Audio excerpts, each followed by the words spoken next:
po sa ating lahat. Gusto ko po kayong makasama ngayong gabi sapagkat alam ko kayong lahat na nandito ngayon ay matatapang. Yes. Kasi po sa House of Representatives, konti na lang po yung matatapang doon. Kaya sana gusto ko silang imbitahin lahat dito para tumapang naman sila. Para ipagtanggol nila ang karapatan ng bawat isang mamamayang Pilipino. Tingnan po ninyo ang nangyari sa akin.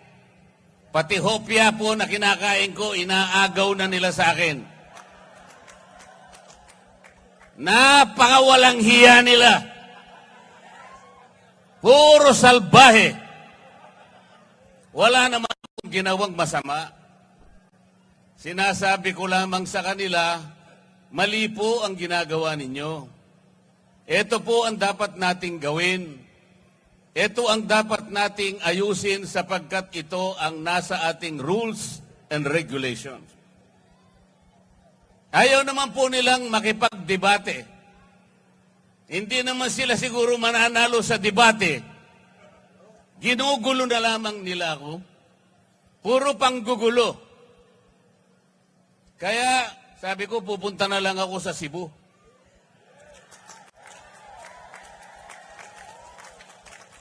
Mas gusto ko pang kausap ang mga tunay na tao na nandito ngayon. Sapagkat sila, alam nila ang problema ng ating bansa ngayon. Ang presyo po ng bilihin ngayon, lalong-lalo na po ang pagkain, masyado na pong mataas. Kawawa na po ang ating mga kababayan, lalo na po yung nasa panig ng mahihirap. Hindi po nakikita ngayon ang problema na yan. Kaya lalong lumuba ang kahirapan sa ating bansa dahil sa korupsyon. Lubog na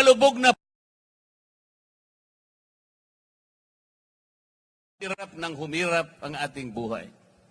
Tingnan po ninyo, halos 30% po ng pera ng bayan ay napupunta lang sa korupsyon. Ano po ang epekto nun? Pati education nagsasuffer. Pati public health nagsasuffer. Sinasabi ko po sa kanila, napakinggan nila ako, itinuring nila akong kalaban. Kalaban nilang lahat. Tinanggalan po ako lahat ng committees sa House of Representatives. Ipinaglalaban ko lang naman na ibaba natin ang presyo ng kuryente sa bansang ito. Tinanggal po nila ako sa Committee on Energy. Inobjekan ko po yung bill na sinusulong nila doon sa Nordeco, sa bandang Mindanao, at doon sa Samselco, sa Zamboanga City. Ang sabi ko, pagka inapprove nyo ang bill na ito, lalong tataas ang presyo ng kuryente sa bahagi na yan ng Mindanao. Ayaw po nilang maniwala. Lahat po ng mga panukalang batas na i-file ko na 10 bills, hindi po nadinig yun. Ayaw nila. Wala silang pakialam sa inyong kapakanan. Ang gusto nila siguro, tumaas ang kuryente sa ating bansa. Alam po ba ninyo kung ano yung pinapangunahing layunin ng batas sa kuryente? Ang sabi ng batas, let us ensure the delivery of affordable rates of electricity to every Filipino. Affordable. Sa Bisaya, barato. Barato ba ang presyo ng kuryente sa Cebu?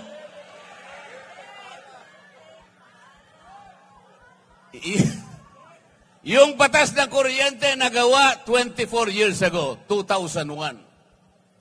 The underlying objective is to bring down the prices of electricity in this country. It did not happen after 24 years.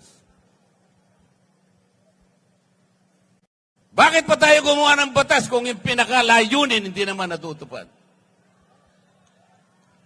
Tayo na po ngayon ang pinakamataas ang kuryente sa buong Asia.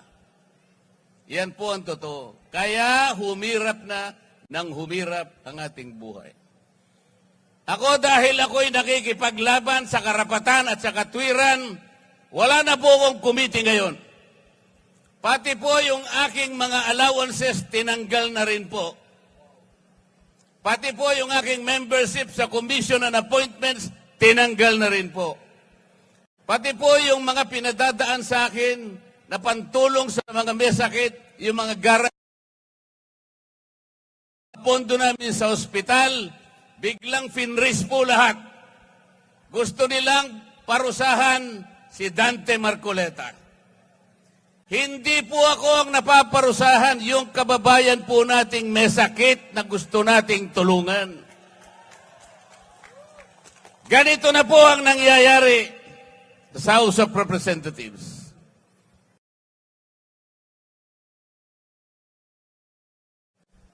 They impeached the Vice President.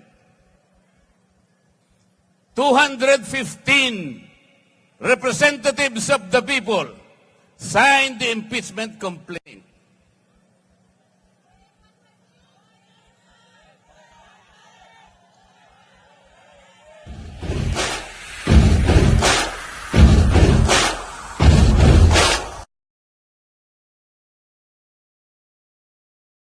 Walang basihan ang impeachment complaint. There is no basis for that. Tinangka nilang usisain yung confidential funds daw ng Vice President. I asked them, okay, kung gusto ninyong umpisahan ang pag-iimbestiga ng confidential funds, bakit ito lamang opisina ng Vice President i-imbestiga ninyo?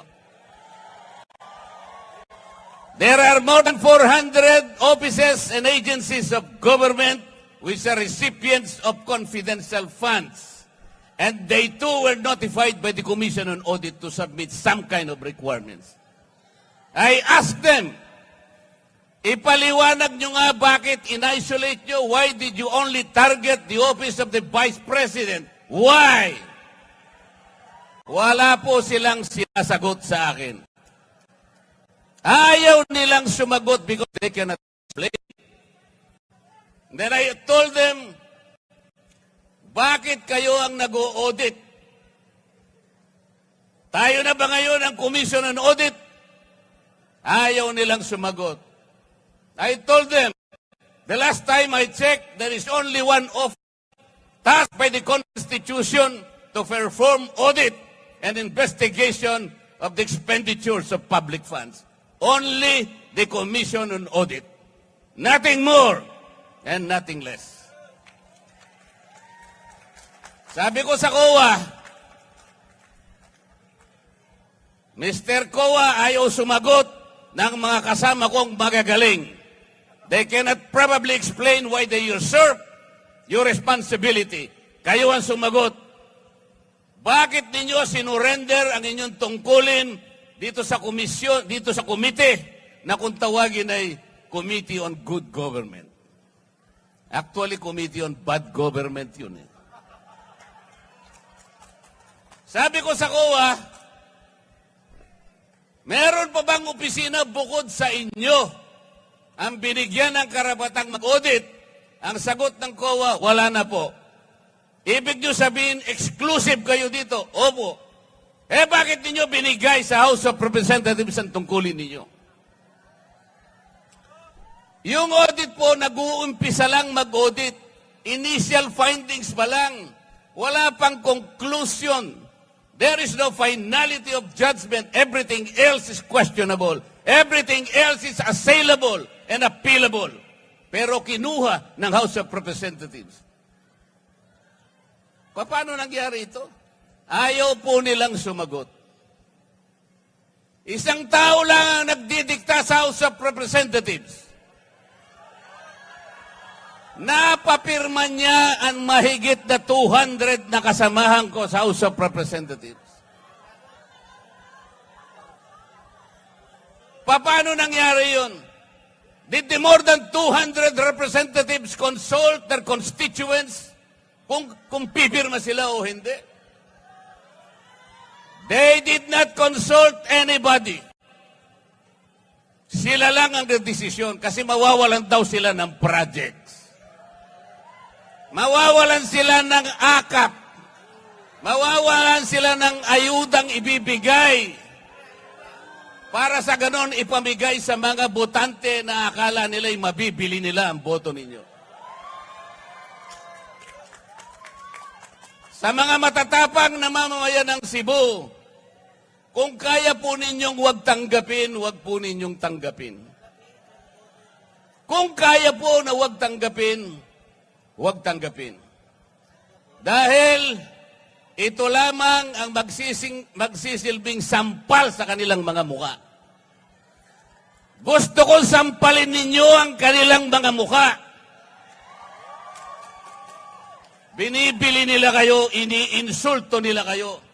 This is not how to serve the people. Hindi ayuda ang gusto ng tao. Ang gusto ng tao, you provide the conditions to grow the economy, magkaroon sila ng trabaho, mabuhay sila ng marangal. Yun ang gusto ng tao. Yun ang gusto ng tao. About a month ago, a group of people converged in Luneta and elsewhere in the parts of this country, generating more than 4 million people in that peace rally. That was 1 month ago. Alam po ninyo yan. Ang pakiusap ng grupo na yon, magkaisa ang Pilipino, magkaroon ng kapayapaan para harapin natin ang malalaking hamon at problema ng ating bansa. Ipinakiusap sa rally na yon, huwag tayong mag-awak kakawatak-watak. Huwag na po nating ituloy ang impeachment sapagkat ito ang simula ng pagkakawatak-watak ng Pilipino. It was a peaceful rally. Nakiusap ang mahigit na 4 na milyong Pilipino. Ito lamang ang paraan para sumulong ang ating bansa. Hindi pinakinggan ang boses ng ganong kalaking bilang ng mga tao. The Speaker of the House of Representatives defied the voice of the people. Vox Populi, Vox Dei. The voice of the people is the voice of God. Salus Populi est suprema lex. The welfare of the people is the supreme law. Mga kababayan, ang laki po ng papasalamat ko sa gabing ito sa inyo. Nakatagpo ko ang mga matatapang.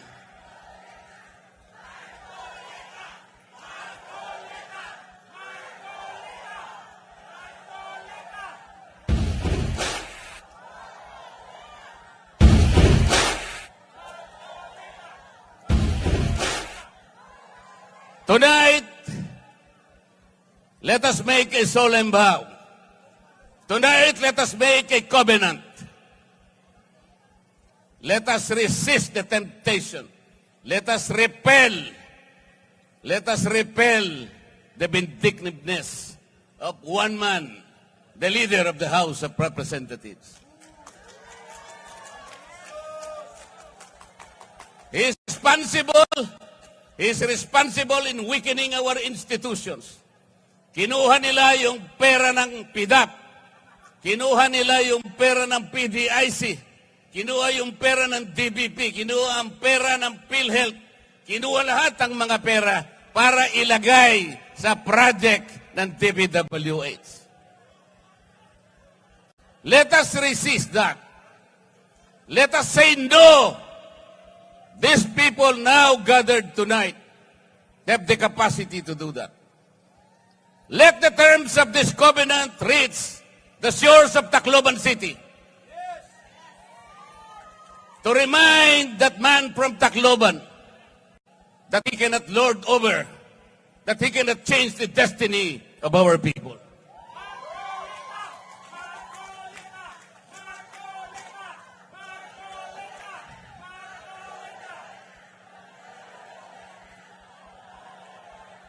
They want to impeach the Vice President because he wants to become Vice President. Hindi po pwede. It cannot be done. It cannot be done. They invented the Quadcom because they want to prosecute the former president. Hindi siya para inquiry in aid of legislation. Wala pong legislation na matino ang ginawa ang Quadcom. For more than 13 hearings, makita po ninyo yung ginawa nilang panukalang batas. Kahit na grade 5 student, pagtatawanan yung ginawang batas. Because it was not really intended to enact laws or to supplement in making laws.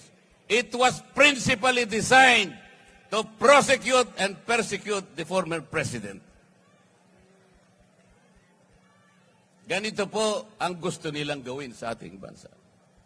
Kapag wala pong tumayo, kaya po kami nandito ngayon. Sinabi na po nung tagapagsalita kanina, meron pong alternative. Meron pong 9 na senatorial balls ang PDP laban. Iboto nyo po silang lahat. You need people in the Senate to frustrate the impeachment. Kapag ka po hindi kami nakarating doon, they will find the Vice President guilty. Ganon po ang mangyayari. It's a numbers game. Kaya po nakikiusap kami. Please send us to the next Congress. And we will fight for you. We will fight whatever it takes. Para sa inyo po. Kung walang magsasalita ngayon, our country will go to the dogs. Yun po ang mangyayari. Pasensya na po kayo kung medyo masakit po ang sinasabi ko. Pero ang kakapal naman nila, di naman yata tinatablan yung mga mukha ng mga tao na yan.